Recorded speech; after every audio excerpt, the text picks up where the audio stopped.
if it's not based on other people's subjective interpretation of what you do, then what is the core of the good? I suppose is what we get down to. And this is what Aristotle wrestled with. Yes. You know what I mean? Like, what is the good?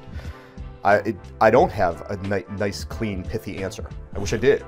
I have an answer. I mean, I'd love to take credit for this. Sure. But I can't.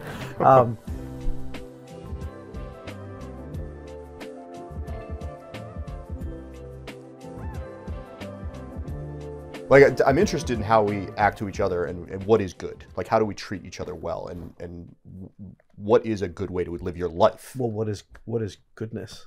That's right, and it's a very complicated question. Is that merely subjective? Does that change over time? It's. I'm a good tough. person. I'm trying, like. Because you ask most people, are you a good person? They're going to say yes.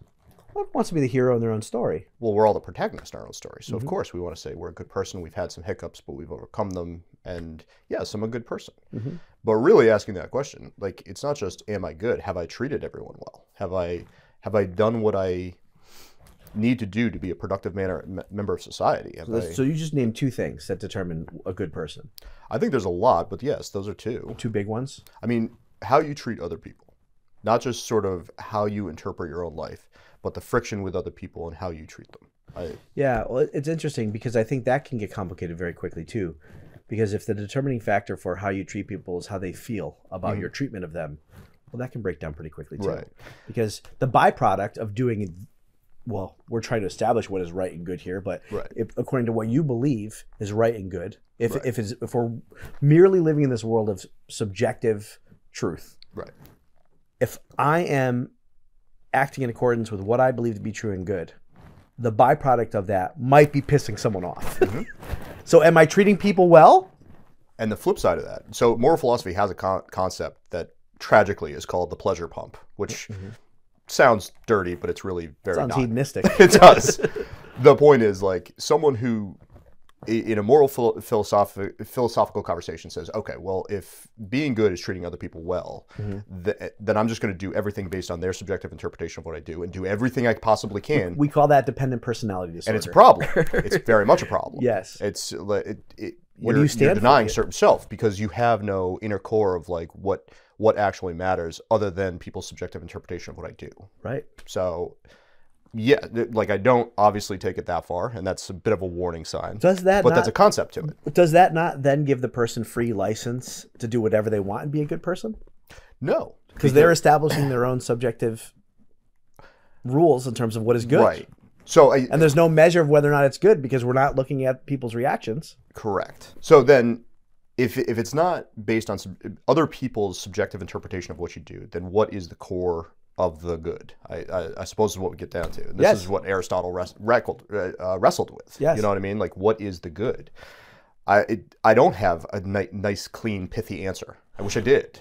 I have an answer. I mean, I'd love to take credit for this. Sure. But I can't. I situate it in the context of love. And I think a good working definition of love is willing the good of the other for the sake of the other. That's good. Treating person as an end, never as a means, and doing what I believe to be good for them and relating to them, even if that means I suffer and sacrifice. Sure. Again, parenting is an easy way to exemplify this. Yeah, absolutely. You know, it is good for my child for me to wake up at 3 a.m. and feed them a bottle. Right. Even though it does sort of violence to me, it's suffering and self-sacrifice to me. Right. And this, I mean, this is a small sidestep into the Christian faith, which is like crucifixion on the cross, loving for people and dying for them, right? But yeah, I mean, even if you take the religious out of it, like just from a philosophical standpoint, I think that that's a pretty good working definition. No, I think that's an excellent definition, and I mean, it clearly can't be all about yourself, and it clearly can't be all about other people. You know what I mean? So there is a balance that we're trying to strike. And what I typically, when I find myself ill at ease with my life, it's because I found myself out of balance. And I do think there's a certain balance we're trying giving to strike. too much to others, or one or the other. Yeah. You know what I mean? Either being too self-indulgent and doing what I want to do, or giving too much of myself to others, just sort of without no processing self-care, it. Right. So I mean, there's a balance to strike here. You asked me about philosophers I've liked, I actually think the ones who I get a bit of a bad rap, but I liked the most were the Stoics, which were Greek philosophers. And I think they get a bad rap because the word Stoic generally means like stone-faced, like you react to nothing. But that's not really what they were talking about. What they were talking about is you can't control everything that's going on around you in life, but you can control your reaction to it. And I think there's wisdom to that. If we were trying to define our good based on how everyone else interprets it, then we'd go crazy. It's impossible. You can't please everyone. Yeah, I think the psychologist in me would want to nuance that. Sure. That proposition. I think we cannot control our emotional reaction to the things that happen outside of us. The emotions are a response to our experience. That is not controllable. So it is appropriate to be sad at loss. It is appropriate to feel joy at communion with others. Sure. It is appropriate to feel anger at injustice. Like that, our emotions tell us about what's happening outside of us. Now, sure. But the nuance is we do have a will, and we can relate to the emotions. Right. And what we do with the emotions is important. Right. And so, I mean, I might be angry at an injustice. Am I going to murder someone? Right. We also tend to be very forgiving if it's paired with intellectual impairment and disability. You know what I mean? Like someone who acts like a child but also has the intellectual processing capacity of a child. We're like, okay, this is someone who is dealing with developmental delays. This is somebody who deserves our compassion, our empathy, etc. Sure. But when there's a large imbalance, and it's somebody who actually is very sophisticated intellectually, but has those emotional gaps, if we want to call it that. Yeah. I think that's much harder to wrestle with. But what I was going to say was that someone like Woody Allen, in terms of the art he's creating, might be an entirely different part than you see in his private life. Yeah, absolutely. So you can appreciate it. Right. Because he's probably, I mean, I'm sure he's a very complex man. I mean, and art we have control over. I mean, art may be aspirational. Sure. It may not be reflective of the person, but it's who they want to be. Right.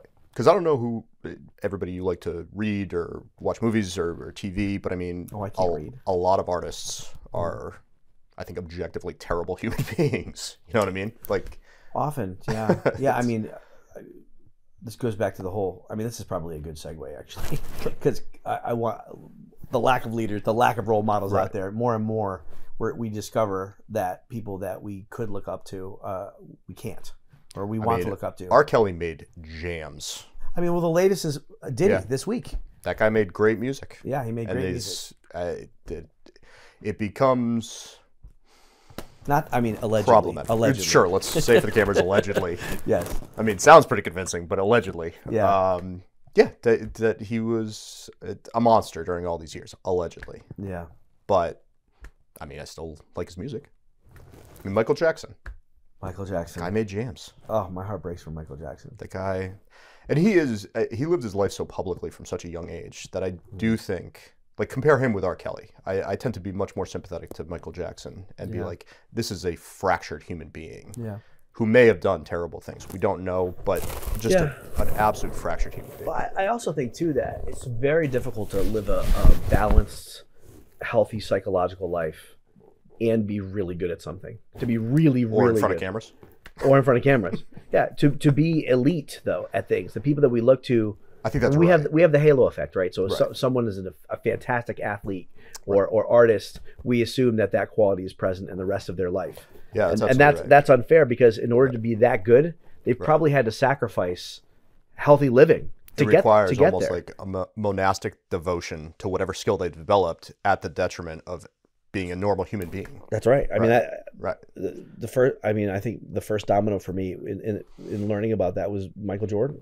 I mean, Michael Jordan was my hero because of how good he was. Right. And then you find out, like, I mean, he cannot stop being competitive. And that's it. With women, with gambling. Exactly. And it's such a good example because he wasn't an outright criminal.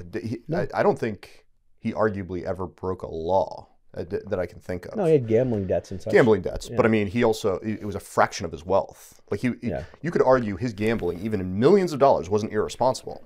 Because he had so much money that it didn't matter. To us. Like he never put him right. If I had $1 million gambling debts, put me behind bars, but not him. Yeah. And you're right. I mean, I just think he was such a, the more I like The Last Dance and like learning more about him, he's such a flawed human being. I think he's in a lot of pain still. I think he is. Yeah.